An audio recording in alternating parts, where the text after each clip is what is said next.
Welcome to Animal Posse, the podcast dedicated to the people and rescues making a difference in the lives of animals.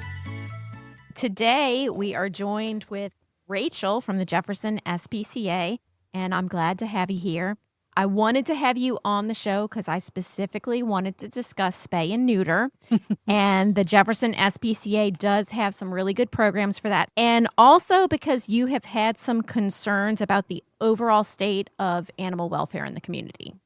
Definitely. I can say when I first started volunteering for Jefferson Parish Animal Shelter 13 years ago now, so February of 2012, I remember thinking, like I became a volunteer, became addicted. I was going every single day to photograph the adoptable animals, and it became like a passion. So fast forward a couple years, and then I get married, and I remember writing in my vows to my husband that I wanted a French bulldog. If a rescue French bulldog came in, it'd be so rare, but I wanted it. Now I don't like the breed at all, now that I've really gotten to know them.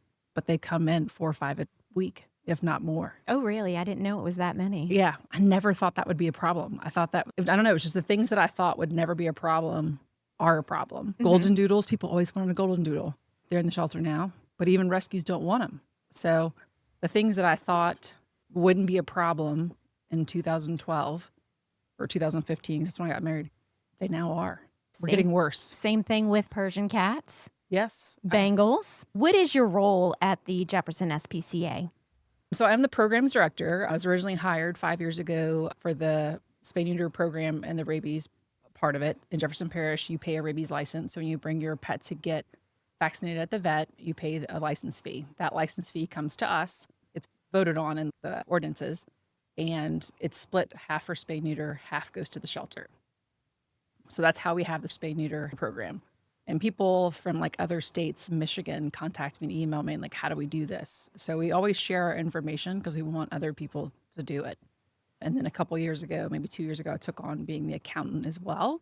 I love doing that because it's actually a task I can start and finish. So mentally it helps me feel like I do some kind of like completion of something, because I don't know that spay and neuter will ever not be needed. Not that I don't want it to not be needed, but it's so hard to convince people that now having like people to support you with laws, it's so hard. I also handle adoptions. I do it all. Fundraising. I do everything. I love it, but some days are really hard. That's how it is in rescue, for sure.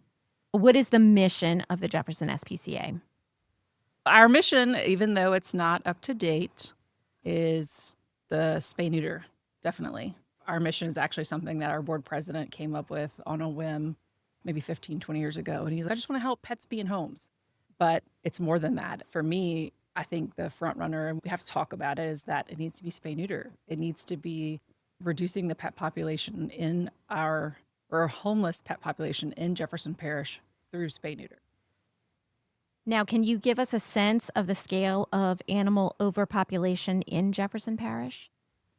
I don't know specific numbers. We're partners with JPAWS in the shelter, but I don't have the specific numbers from them. Like sometimes I ask for the data, but I can't think. Like back in the day, I know there was probably 12,000 animals entering the shelter each year whenever I first started volunteering, and the number has come down. I think it's only 45,000 animals that come in the shelter each year. But I think that reason, it's also skewed because of rescue. So that's part of it. So I think like whenever I first started volunteering, you're thinking like 10 to 12,000 animals that come in the shelter every year. That's so crazy. And now you see 4,000 to 5,000 and you're like, okay, then we're improving. But that's not counting you. That's not counting Joan with Spay Mart. That's not counting Amy with the Tail in Need. That's not counting us. Right. So we're interfering that they're not going into the shelter because we're stepping in and they're going into rescue first. And so that's why part of me thinks, I can't say officially, I don't know, that maybe parish officials think that we don't need the laws that we do because the numbers aren't that bad at the shelter anymore, but all the rescues are interfering. So like we're helping the load by having a rescue. So we're helping the parish talks down. You're not spending as much in the parish money, which, I mean, it's more expensive. So like we're still spending lots of money on the 5,000 or 6,000 animals that go in every year. But I don't think the parish really realizes how many numbers, like that the true numbers are of the homeless pets that keep going because of rescues interfering so they don't end up at the shelter. Yeah, because all the rescues are full. Yeah. Joan and like with Spay Mart, I mean, they were doing an average of 700 kittens a year. Right. I think a yeah. tail in need. We broke 500 last year. I think we did maybe 210. So that's like 1,000, but there's other people like whenever they try to do surrender prevention so people don't bring them to the shelter. So other rescues, breed-specific rescues help too. So those are out there. I guess shelter animals count if you were reporting that, but I wish there was a way that rescues, you tell your numbers, you say out there, you put them on public on social media and your emails Right. and what you did, but that number is not going into account with the parish to say, hey, this many homeless animals are still a problem in our parish. Yeah, that makes sense. You also do cat trapping for the TNR. Yes. So how many cats are you seeing being trapped a week? Not as many as I'd like. When I first started in 2020, my board member, she wanted me to learn, like our vice president was like, I want you to understand like trapping just so you know. And I was like, okay, like I'll go with you. So I learned maybe like a month or two after I started. And then that was right when the pandemic happened, everything got shut down. All these events I had scheduled to talk about spay and neuter couldn't happen because so I started trapping myself, and I trapped with the help of my friends, Lisa and Sue. I trapped maybe 650 cats in 6 months. And it's just crazy. So I know like in the program, like every week, maybe 100 cats or so come through, like as I process that on the accounting side are coming, but I wish there was more. I can help people get more appointment, and we can do the mass appointments, and Spay Mart does. Sometimes they'll do the clinics on Saturdays. Like we can find the appointments. It's just not enough people trapping. Yeah, I find a lot of people, they'll ask for help and they're not willing to do anything at all. Well, that's my I favorite. mean, not even watching the trap, because I've had that situation where I'm close by, I'll come get the cat, just keep an eye on the trap, just call me when the cat goes in the trap, and they're not even willing to do that. Yeah, like I made a Google form. Don't advertise as much as I used to, where you could fill out the information. You could put like your address, how many cats, if you're the feeder. And then one of the questions was like, if we come out there and set the trap, can you at least watch it? And then it was like, yes or no, I'm not able to, I'm disabled, or no, I'm scared, or something like that. And majority of the time, everyone put no. Really? Crazy. It blows my mind because like when I first started learning, like Lisa, my friend, she used to feed a colony over on Williams. And it was so funny to watch her feed that colony because whenever a new kid shows up, she'd put a trap down and she'd put the food in it. And then she'd tell all the other cats they would go near, and she'd like, get away, don't do it. And then they would listen to her because they were like her cats. They were used to her. Hey, this is mom. She says, no, get away from it. And the new kid's, oh, hey, what's this? And goes right in the trap immediately. And it's so much easier for the feeder to trap them. And they always think that it's, no, they'll never forgive me. And they'll be mad at me and I hurt them. And it's not that big of a deal. Like I'm telling you, cats are forgiving. Most animals, you have to think about the abuse that they've been through. And like all the animals that we've rescued, the dogs like that we've rescued. I mean, like the beagles, definitely. They've all been abused. They are so loving and forgiving. And I think most animals are. And if you trap them after their hormones settle and everything gets better and they're not so anxious, they're going to come back around. Give them like a couple of days at the most. And like one feeder, I've had the hardest time. I love her. I've helped her so many times, but I'm like, you go there every single day. You're in better physical shape than I am. You need to be trapping your cat. So now she'll do it. She'll do like one a week, but it makes a huge difference. If she gets that one before it's pregnant, you're saving 5 to 10 lives, maybe hundreds if you count the ones that it would have. How many pregnant cats were spayed last week? I don't even know. Pretty much everyone. So whenever I process the vouchers to do payments, like pretty much every female last week out of 50 to 75 were either in heat or pregnant. So the one colony I was talking about, that's when I was trapping in 2020. And it was a colony behind LeBar Road in that industrial area. And I went to trap for a nice couple, and we trapped 15 cats. And they were letting them live like in this warehouse. They were totally fine with them. There were coyotes, so they were okay with the cats being there. They wanted to keep them in this fenced-in area. But they just the colony grew so fast, and they were just like, I can't believe it. And then the wife said, like, whenever you trap them, if they're pregnant, please don't tell me. I was like, okay. So I trapped the 15 cats, went to that vet. 10 of them were male. 5 were female, and every single female was pregnant with 5. Yeah, that's what I was going to say. At least 4 or 5, that's the average. And whenever I released him back, the husband said, don't tell her, but tell me. And I said, yeah, you would have had 25 more cats. Yep. So eventually he did tell her, and like she came in and she cried. She was devastated, but she understood because we are so broke doing all the things to feed them. You can't touch them all, so then you can't put flea prevention on them. So then you need to put flea treatment in your yard, but you got to do something that's safe or keep them out the yard for a couple hours while the flea prevention dries, or if you're spraying something for your yard. It just becomes out of hand. Yeah, definitely. And they're capable. That's the thing that bothers me. And the excuses of people not wanting to trap is, oh, I'm in my 60s or I'm in my 50s. I'm like, do you know the majority of my volunteer trappers are in their 70s? And Karen Lemoyne, she's a beast, and she traps with a drop trap every single time. Like I use a drop trap for injured cats. I rarely bring it out to like trap just regular cats. She'll pull it out and just go drop it out at someone's house, set it up, feed them under there for a week, and then get all 6 of them in 1 second. And then just pull the drop trap. And then she's, oh yeah, just transfer me to individual cages. I can't imagine the circus of 5 or 6 cats under a big drop trap, like flying around, flopping everywhere. And like Karen in her 70s, got her own health issues, working like 2 and 3 jobs, also a pet sitter, out here doing the Lord's work. So the excuses drive me crazy because you live there. Like you said, even if you just set the trap, and if I can just put it on your porch, you could watch a video on YouTube easily. I could swing back by and pick it up whenever you trap it. I don't mind transporting. That's not the problem. But I can't sit there and watch it. And you live there. You go there every day if it's a place somewhere else. It just doesn't make any sense to me why people don't trap. Yeah, and even with dealing with the trap, it's so easy to just it's a no-brainer. You just learn one time how to set the trap, and then that's it. I've done it where I've trapped on the sidewalk. I'll have a trap in my back of my car, and I'm like, oh, it looks pregnant. And then I'm like, let me put this together real quick, and I'll pull over and put it out on the sidewalk because it's fair game. Trap me a cat, and then roll away in 10 minutes, and hey, it's so easy. Like the hardest part to me is cleaning the trap after and sanitizing it. That is the hardest part to me. Trapping a cat, bringing it to the vet, cover, all that stuff, everything. Piece of cake. Cleaning the trap afterwards, sanitizing it, and getting all the tape and the newspaper off, that's the hardest part of trapping. What are some of the misconceptions that people might have about the behavioral changes with spaying and neutering animals? A lot of people, like, they use the excuse they'll get fat and lazy. You can't use that excuse. You're still overfeeding them. So yes, like the hormone and levels of change and stuff like that, and they will gain weight, but you can adjust the food. And overall, that saves you money.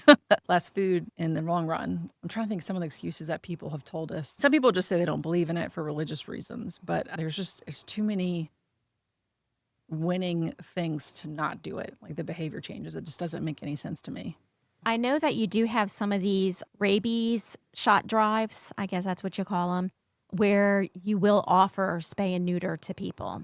Yeah. What is some of the feedback that you hear about that of why they don't want to get it done? A lot of them are the typical men that are just like, oh, I'm not doing that to my dog. I can't do it. No, I would never.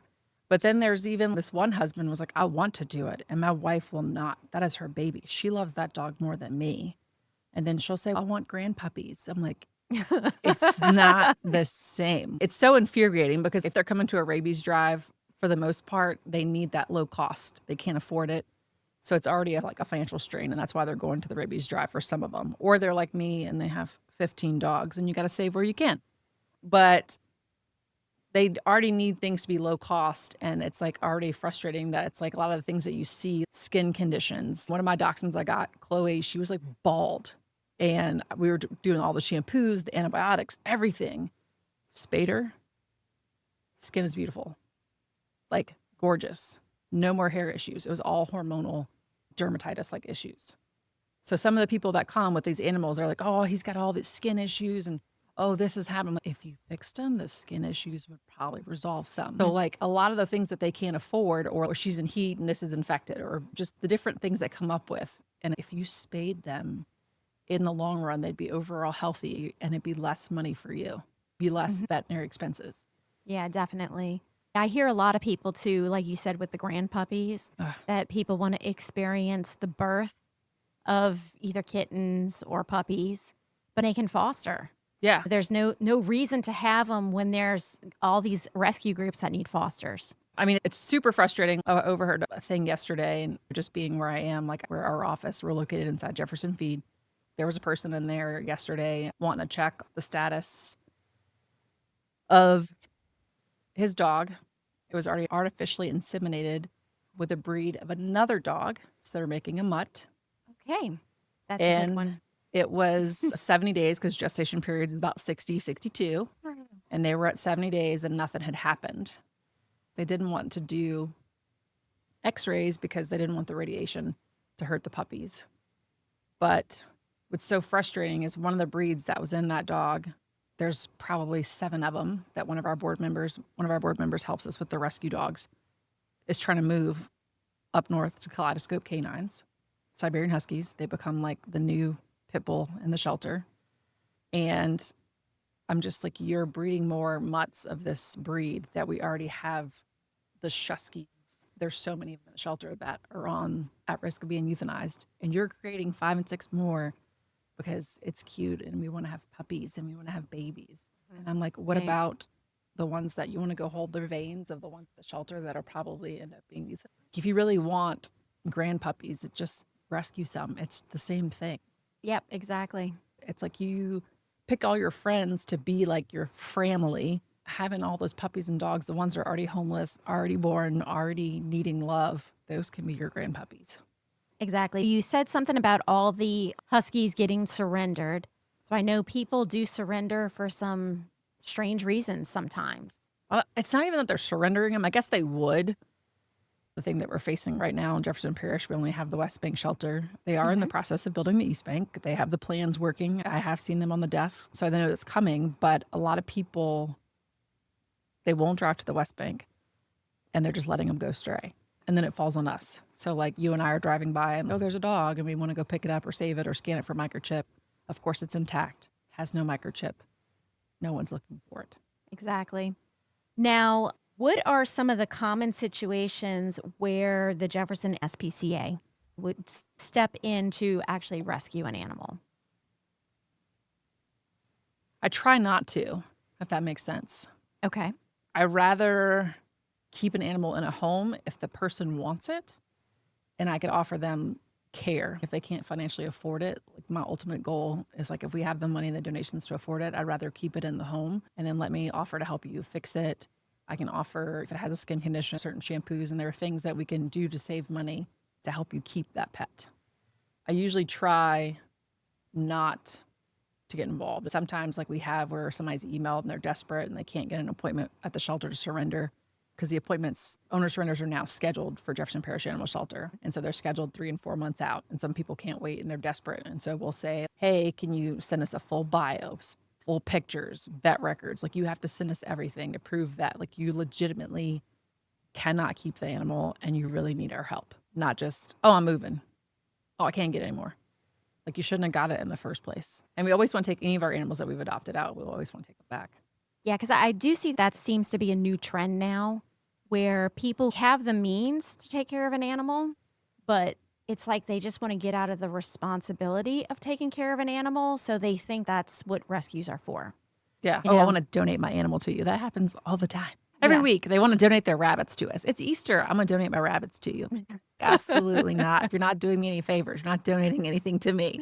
Like never, ever, when you're bringing an animal to any animal rescue shelter organization, you're not helping them by any means. I don't think there's any organization, period, across the entire country that if you ever gave them an animal that you thought you were donating, you were helping them. You're not helping anyone. I go to bed every night dreaming of a shortage of animals. I just think that would be the coolest thing ever. So how do you address that when somebody wants to donate their rabbit, cat, or dog to you? Unfortunately, if we don't have the space, sometimes I can post it on our pet finder to help you do a courtesy posting. I know I offer the rehoming groups to them. I try to ask them why they're surrendering it. Sometimes we'll take the guinea pigs and the rabbits if we have the space, just because we know they're so delicate and we don't want them to get in the wrong hands. We're scared that people would feed small animals to like snakes or dogs or anything like that. So sometimes small animals we will take because we do have the room. Dogs, it's occasionally. Cats, it's on a case-by-case basis if we have the means. Like we had no senior cats, and so somebody wanted to surrender their senior cat, so like we took it because we had so many seniors wanting cats, and I was like, I'm not going to adopt a kitten to a senior. I can't do it. Right. So I had no seniors. So it's just on a case-by-case basis. If we can help, if we have the means, if I think that I can find that animal home, then I'll do it.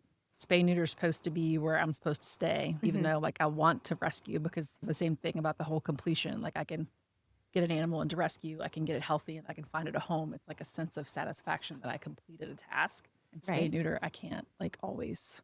The people that have to fight with the grand puppies and all the other excuses. Can you do a quick overview of all of the spay neuter programs that the Jefferson SPCA offers? Yes. So we have the Fix a Feline program, and the vets that are on that program, they some do owned cats and feral cats. Some of the vets on our program only do feral cats, which we're grateful for all of our vets. We know that some of our vets are corporations, and so they can only have a certain amount, and some vets can't take the hit on the commission. So I totally get it. Most of our vets are locally owned, but sometimes some of the corporate ones will take the hit if they'll do it for ferals, and it'll be the vet that truly cares and says, hey, I won't take the commission because I want to help the community. So that's pretty awesome. So that's Fix a Feline, and that's for owned cats and feral cats. And then the Fix a Canine program, I'm trying to expand and get more vets on the program because they're booked out like at least 2 to 3 months, and I know that's hard. We just added another small vet to our program, and I told her the way I got her to agree to be on the program is like she was scared to do large dogs. And I said, you can agree to be on the program and just do dogs under 40 pounds. I don't want to make a vet do something they don't want to do or don't feel comfortable doing. So that's the Fix a Canine program. We have it. It's like by weight category, but if the vet's not comfortable with it, like big dogs, I'll put next to their listing on the website, dogs under 40 pounds only. So that's Fix a Canine. Oh, the Fix a Feline, it's a copay of $15 if it's an owned cat. You get no vaccinations. That's a cat brought in a carrier. A feral cat, there's no copay, must be in a trap, must be covered. It's in the ordinance. You got to cover your cat, people. And that is free, and we vaccinate them with a FRCP and rabies. Owned cats get no vaccines. Feral cats get both. Fix a Canine, the copay is $60. But right now, I'm covering their copay for pit bulls, German Shepherds, and Siberian Huskies, because those two are now becoming so common in the shelter. They're becoming like the pit bulls of the shelter. And then we also have another program, which there are not many vets that are on that program. It's not one that we advertise, I guess. It's called the Fix Me. And that is a vet that wants to participate in some form of the program, but they can't give like the discount as much as like the other vets can. So it's where we both agree on a same amount discount. So if they will discount $50, then we'll give them $50. So then the pet owner only gets $100 off, essentially. So it's like a discount. Right. Chateau Veterinary Hospital is on that program, and Metairie Small Animal Hospital is on that program. So that's a way that they can offer their clients a discount for spay neuter, but not have to take the hit if they can't afford it. I don't blame them, because like when you have to be really good at spay neuter and at surgery, I know that some people are scared of it. Like Dr. Rydell with Furry Friends, she's probably, of the 130,000 cats we've fixed in the program, probably like 15 or 20,000 of them Dr. Rydell's done by herself. Wow. She's a beast. Yeah, that's crazy. Just to think of that number. Yeah. And the program's only been around since June of 2011. And just how many cats would that have been? Yeah. If they weren't spayed or neutered. That's just like crazy. I'm trying to think of the numbers on the board, because I just updated them the other day. We're at close to 125,000 maybe total since the program started, but like 30,000 of that is dogs, and 70, 80,000 or whatever cats. But like 15,000 of them, I wouldn't doubt it if it was Dr. Rydell. Wow. And then South Shore is a big powerhouse, but they have 5 vets. Mm-hmm. And whenever I look at the whole month total, half of it would be like to South Shore, because they did that many. So you have to be good at surgery and get it. So Dr. Wisdom's fast, obviously, because she was at the shelter for so many years. Yeah. And I know when they do a neuter too, they can just do that in like a few minutes. Yeah. A cat neuter is about 7 to 8 minutes if you're good at it. I want more vets to be in the program, but I want to do what they're comfortable with. But then I applaud the vets that like I know that work for corporate, and they have these quotas they have to meet, and they're willing to take the hit. Whenever I signed up Co Total Care on veterans, and they said this is the lowest they could go, and I was like, I can't pay more than this. This is what the contract is. The number we have set, I can't change it. And she went back to her vets, and they were like, let's do it. So I just thought it was just so empowering to be like, hey, we just want to help people spay neuter their pets, because some really understand how important it is. So I was like, they're not going to be on it. And then she called me, and she's like, no, they don't care. I'll take the hit. What? Yeah, that's amazing. Yeah, it just made me really happy. You really care. I get it. Like a lot of people argue about how much vet care is, and how they don't agree with it and how expensive it is. But at the same time, like, I can speak from personal experience. My friend just finished vet school not that long ago, and I want to say her student loan debt is 25 or 27,000 in tuition, 4 years of that. So it's like a little over 100,000. Yeah. And then my husband just finished medical school, and he paid, that was like 32,000 or so per year. So Right. it's like 120,000. So it's only like a $10,000 or $15,000 difference between vet school and med school. Vets will never make what medicals, like doctors, do, and they have the same amount of debt.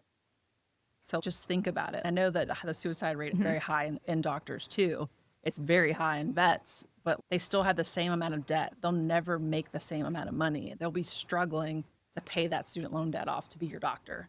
Yeah, I remember when I was a teenager, the vet that we used to go to, he actually told us, because I was interested in going to vet school. And he told me, look, if you want to go to vet school, just don't go in it for the money, because there's no money in it. Yep. And that's what everybody says. Shelter medicine, they are paying pretty high for shelter veterinary medicine, but then you don't get to use all of your skills. So that's like the downside of it. But it's just some people want to do it, but then if you lose your skills, my husband said he'd never want to be a vet. Think about all the different anatomies you have to learn. You're not just like, when you're a doctor, a human doctor, you're just learning the human body. Yeah. But when you're a vet, you're having to learn so many different bodies and all. I just can't imagine. So it's got to be so much harder. But people get so mad at vets and they're like, you don't want to help, or you don't want. It's not that they don't want to help. Like, their livelihood depends on it too. Like, they have to get paid. Absolutely. They go through so much sadness, just like all of us in rescue. And like, they need to get paid. They need to have that quality of life as well. So I protect my vets. I don't like when people are mean to them, like a mama bear to my vets. I hate that whenever somebody trapping your cat or something will come and they'll post something on one of our community group pages and say something very awful. Mama bear Rachel come out, talk about our vets. It is a very stressful thing. And I can only imagine, because they're having to euthanize animals that are coming in that are sick, that need it, but it's still got to take a toll on you. Yeah. I don't want to say that it does get easier, because I know some people, it's a hard time. I do love to hospice. That's my favorite thing. I love old dogs. Give me old dachshunds, geriatric problems all day, every day. I love having 15 dogs. Is it exhausting? Yes. But I love it. But whenever they pass away, like, I don't really cry anything. And I feel like my husband had to build me a shelf, and I have more passed away deceased pets than I do alive now. The only one I really lost it and cried so hard with most recently was I had to do one for, and he was barely like 2. And that one, like, Dr. Wisdom was like, are you okay? You never cry. It just sucked because he was so young. Like, he would bite me in his sleep and drew blood. And then, like, you could put him in a crate, but then he would scream bloody murder all night. Then he attacked one of my dogs in the middle of the night, because I have a doggy door. Because old dogs, no offense, you got to go and you got to go. So I have a doggy door, and he attacked one of my dogs overnight. So that wasn't good. And then he tried to bite my husband in the face, and that was it, because if you bite him in the face, he can't read x-rays and he can't have a job. Yeah, my aunt actually adopted a dog, and it was like that. The dog ended up having a tumor, and it was the tumor that was causing her aggression. And there was nothing that could be done. Yeah, that makes sense. I've had to do one of those too. But he had nothing. We checked all those things, and thankfully my vet agreed with it. And so I was like, that's it. I can't. Like, I tried. Like, he went to 2 different homes. He bit a coworker. It's not like I didn't try, and I couldn't pass it off on someone else. Like, that one sucked. And I did cry a lot. He was so smart and trained. Like, maybe he could have been like someone's drug dog or something, like a police officer, because he loved to work, but it was just difficult. But it was strange. And he was a small dog, dachshund mix. Something made on the West Bank. He came from the SPCA, actually. That's the thing that bothers me the most, is like the different designer dogs they're trying to make, and then like becoming like all the behavioral problems. Oh, yeah, definitely. Same thing like with the poor Persian cats, with the eye issues and the nasal issues that they have. And same thing with some of the little, like, what is it, the Boston Terriers. If you're getting down too far in the line and breeding things that you shouldn't be, or they don't care, or what's the skin thing that you get, Demodex or whatever. So if they have it, they're like, don't ever breed that dog again. And people still do it. It doesn't make sense. Like, the facts don't matter. Like, they don't care. I don't want to diss breeders or say that I don't like them, because I do know a very responsible breeder that breeds dachshunds. Like, she's obsessed with them, but they're all in her house. Like, this is her master bedroom, and right next to her master bedroom is the puppy room, and they really are like her babies. But you can't adopt from her unless you have like another one, because she doesn't want single dog syndrome.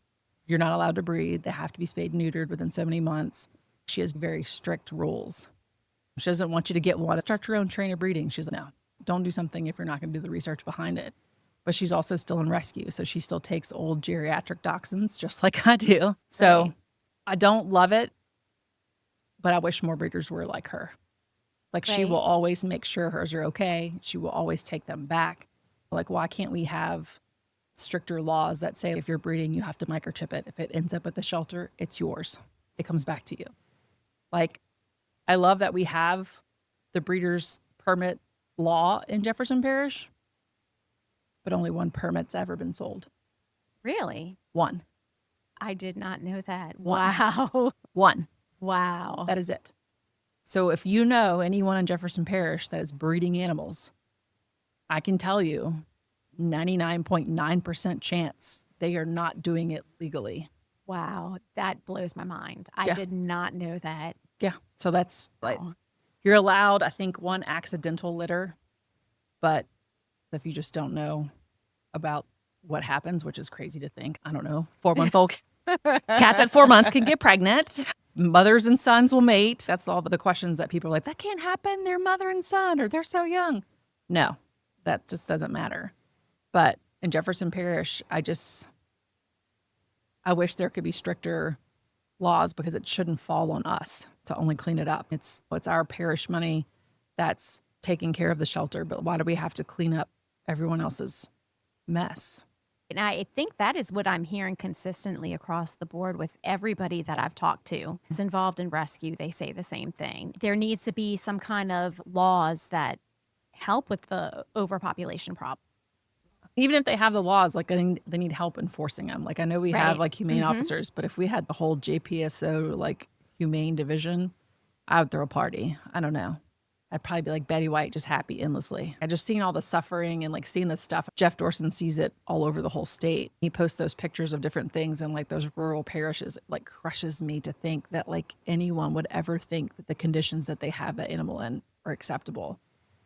But even people that are in our own backyard are doing it. Like, I know one of the dogs I have, whenever it came into the shelter in 2021, he was horrible shape. He's like a Cocker Spaniel mix. Never want to get one of those again. The ears are the worst things in the world. But he came from a over-hoarding breeding case of 67 dogs, and it was in Kenner. Really? Kenner. 67 dogs in one house. All right, Animal Posse, that's it for this segment, but the chat with Rachel keeps going. So stay tuned for part 2 in our next episode. And that's all the time we have for today's episode. If you are in animal rescue, or if you know someone that has a story that should be told, please contact us. We would love to have you or them on the show.